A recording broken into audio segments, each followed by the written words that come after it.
അസ്സലാമു അലൈക്കും വറഹ്മത്തുള്ളാഹി. എൻ്റെ കഥയുടെ പേര് ഒരു കൈസഹായം. പ്രഭാതം പൊട്ടിവിരാനിരിക്കുകയാണ്. ശക്തമായ തണുപ്പുണ്ട്. താടിയെല്ല് കൂട്ടിയെടുക്കുന്നു. രണ്ട് കൈയും മുറുകെ പിടിച്ച് കൂഞ്ഞി ബിലാൽ റളിയല്ലാഹു അൻഹു പള്ളിയിലേക്ക് നടക്കുകയാണ്. സുബഹി തെളിഞ്ഞിട്ടില്ല. ഇന്നിത്തിരി വൈകിയിരിക്കുന്നു. തണുപ്പ് കാരണം ചുരുണ്ടുകൂടി കിടന്നതാണ്. പ്രഭാത ബാങ്ക് വിളിക്കാൻ അല്പം കൂടി കഴിയണം. അതിനുമുമ്പ് നാഥന്റെ മുമ്പിൽ തികഞ്ഞ നിശബ്ദതയിൽ നിസ്കരിക്കാറുണ്ട്. കുറച്ച് ഖുർആൻ ഓതാറുണ്ട്. കൈ രണ്ടും റബ്ബെങ്കിലും ഉയർത്തി പരലോക വിജയത്തിനു വേണ്ടി പ്രാർത്ഥിക്കാറുണ്ട്. ഇപ്പോൾ തന്നെ ഒത്തിരി വൈകിയിരിക്കുന്നു. വയ്യരികൾ ചില വീടുകൾ വിളക്കുകൾ തെളിഞ്ഞിരിക്കുന്നു. ദമ്പതികൾ രാത്രി എണീറ്റ് നമസ്കരിക്കുകയാണെന്ന് തോന്നുന്നു. ഇന്ന് പലരും തന്റെ മുമ്പേ പള്ളിയിലേക്ക് പോയിരിക്കുന്നു. എല്ലാവർക്കും നേരത്തെ പള്ളിയിൽ പോയി കൂലി വാങ്ങാൻ എന്ത് തിടുക്കമാണ്. ഇതെല്ലാം മുസ്ലിമിയുടെ ശിക്ഷണം. എത്ര പെട്ടെന്നാണ് മനുഷ്യർ മാറിയത്. ഓരോന്നോർത്ത് ബിലാൽ റളിയല്ലാഹു അൻഹു ആടി നടക്കുകയാണ്. പെട്ടെന്ന് ഒരു കുഞ്ഞിന്റെ കരച്ചിൽ, വാശിപെരുത്ത കരച്ചിലാണ്. ബിലാൽ റളിയല്ലാഹു അൻഹു വീട് കണ്ടു. അലി റളിയല്ലാഹുവിന്റെ വീടാണ്.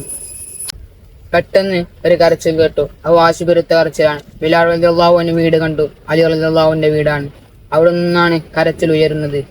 രണ്ടും ചെറിയ കുട്ടികളല്ലേ. ഹസനും ഹുസൈനും ഒപ്പമാണ് വാശി പിടിക്കാറുള്ളത്. അലി റളിയല്ലാഹു അൻഹു പള്ളിയിലേക്ക് പോയിട്ടുണ്ടാവും. മുത്തുനബി സല്ലല്ലാഹു അലൈഹി വസല്ലം തങ്ങളുടെ മുത്തുമോൾ ഫാത്തിമ റളിയല്ലാഹു അൻഹ ഈ രണ്ട് കുട്ടികൾ കൊണ്ട് വല്ലാതെ പ്രയാസപ്പെടാറുണ്ട്. യുദ്ധത്തിൽ നിന്ന് ലഭിക്കുന്ന വെള്ളാട്ടി പെണ്ണുങ്ങളെ ജോലിക്ക് വെക്കാറുമുണ്ട്. മുത്തുനബിയുടെ തനി പകർപ്പ് തന്നെ. എത്ര സഹനത്തോടെയാണ് ആ കുട്ടികളെ ഫാത്തിമ റളിയല്ലാഹു അൻഹ എടുക്കുന്നത്.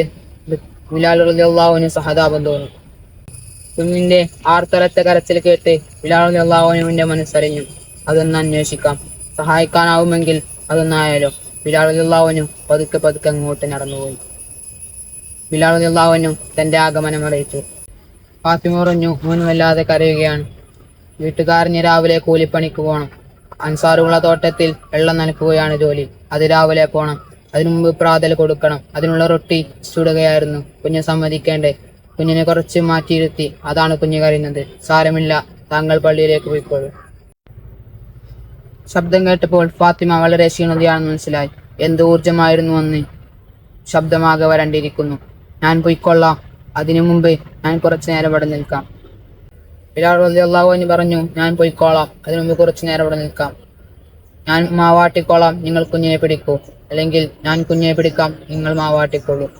അപ്പോൾ ഫാത്തിമ റളിയല്ലാഹു അൻഹ പറഞ്ഞു, ഞാൻ പിടിച്ചാലേ കുഞ്ഞ് കരച്ചിൽ നിർത്തുകയുള്ളൂ. അവനക്ക് മറ്റാരെയും പറ്റില്ല.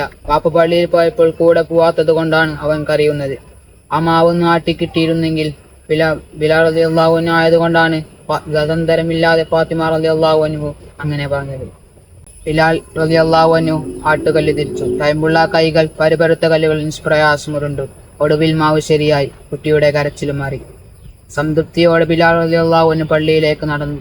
ഇന്ന് തഹജ്ജുദ് കിട്ടിയില്ലെങ്കിലും ഫാത്തിമ റളിയല്ലാഹു അൻഹുവിനെ സഹായിക്കലേ എന്ന സന്തോഷത്തോടെ ബിലാൽ റളിയല്ലാഹു അൻഹു പള്ളിയിലേക്ക് നടന്നു. പതിവിന് വിപരീതമായി പള്ളി വൈകിയെത്തിയ ബിലാലിനോട് നബി തങ്ങൾ കാര്യമന്വേഷിച്ചു. ബിലാൽ റളിയല്ലാഹു അൻഹു പറഞ്ഞു, ഞാൻ വരുന്നവയ്ക്ക് ഫാത്തിമയുടെ വീട്ടിലൊന്ന് കയറി. അത്ര മാത്രമേ പറഞ്ഞുള്ളൂ. നബി തങ്ങൾ എല്ലാം അറിയുന്ന മട്ടിൽ ഒന്ന് പുഞ്ചിരിച്ചു. അസ്സലാമു അലൈക്കും.